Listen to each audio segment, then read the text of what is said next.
Hello and welcome to NewsTeam Boulder. I'm Jenna Shadalon. Big changes are being made at the Boulder Community Hospital. But that isn't the case in Buffalo, New York. It's the biggest storm there in 13 years. This is a general policy of Scalia, and he even touched on it during his speech. If ballot 2A passes, Boulder's sales tax will increase from 3.5% to 3.8%. On a median family household income, that's an impact of about $53 a year. The tax amount equates to 3 cents on every $10 purchase. This sent a forceful message to the terror group and increased our involvement in the war-torn country, causing fear in many. After a long week of rush, these young men have just welcomed 32 new members. The energy in the room is high. People are working hard and working fast. In fact, this past weekend, Eisenhower and Johnson Pass were closed because of all the snow. They're all cleared out and good to go now, but skiers, snowboarders get excited because this snow is coming in hot, or should I say cold. The suspect was being investigated for internet sexual exploitation of a child. I'm here at the base of Flagstaff Road, a lovely place to take a bike ride or a drive. But the next few months, bikers and drivers will need to turn around. Residents say it looked like a giant ball of fire rushing through the sky, heard a big boom, indeed a meteor. Burgers sizzle on the grill, beer flows from the taps, funky walls and ceilings decorated with artwork dating back to the 80s. It's safe to say that everyone living in Boulder has heard of this place. Since it opened its doors in 1923, generations of CU students have passed through its doors. Once known as Summer's Sunken Gardens because it had a fountain in the middle of the dining room, students simply called it the Sink, and the name stuck. A name famous not just in Boulder, but across the nation. In 2010, it was featured on the Food Network's hit show Diners, Drive-Ins, and Dives. In 2012, President Obama made it one of his campaign stops. The Sink has a lot to celebrate as the oldest restaurant and bar in Boulder. It's a bucket list type place where you have to go and try it, and then all of a sudden you fall in love with it, and it becomes just one of those places that you always want to be at. And if you could fall in love with food, this would be it.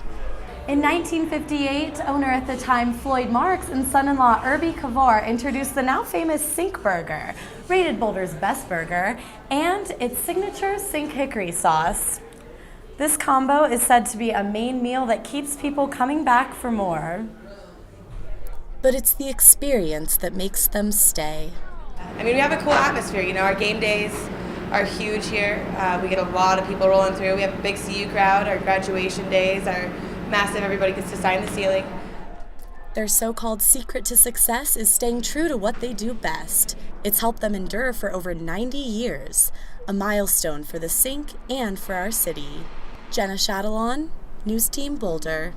A Yuma, Colorado teen was shot and killed in what's believed to be an accidental shooting. It happened yesterday on South Albany Street near Yuma High School. 4 young men were inside a pickup truck over the lunch hour when a shotgun that was inside the truck went off. Jenna? That's right, Tessa and Danny. The Denver area has been heated on both sides of the controversy. Be looking for those ballots come mid-October and let your voice help decide the future of our community.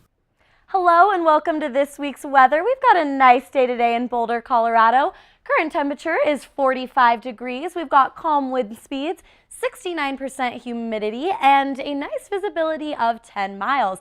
Well, as usual, the west is warm. Los Angeles, California has a high today of 68 degrees.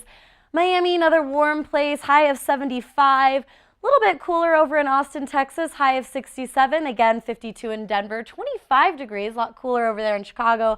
Let's take a closer look at that precipitation. We can see that it's really bad up in Northern California and Oregon. Probably the worst, however, is up in Michigan and those surrounding states. Again, pushing those cold fronts. Tomorrow, cooling down a tad, sun's coming out. We've got a high of 50, low of 31. Windy weekend ahead. If you're wondering about your travel plans this Thanksgiving break, I know a lot of you guys are going out of town, and I have good news for you. DIA does not expect any issues in flights at all, no delays from now until about December 1st, so you should be good to go for the holidays. Hope everyone has a great break. Thanks for tuning in. I'm Jenna Shadalon. Back to you guys at the desk. He told his audience the efforts will be challenging and take time, but he will do what's necessary to fight for our security. I'm here with Macon Coles, who's a Boulder City Council member. Macon, tell me what's been going on today. What have you been up to? One of our favorite childhood toys becomes a masterpiece. Wouldn't want to be kicked by one of those. I know, but they're just so cute. A rush hour triple carjacking suspect pleads not guilty. 28-year-old Ryan Stone is accused of 3 carjackings during a 75-mile high-speed police chase that happened in March. This weekend, the CU Women's Resource Center is celebrating its 20th anniversary. I don't know about that, Allison. I think it's a little chilly outside. That's right, Megan. It's been great, but don't get too used to it. I'll be back after the break with details. Don't forget to check us out on the web at newsteamboulder.tv. Have a great day.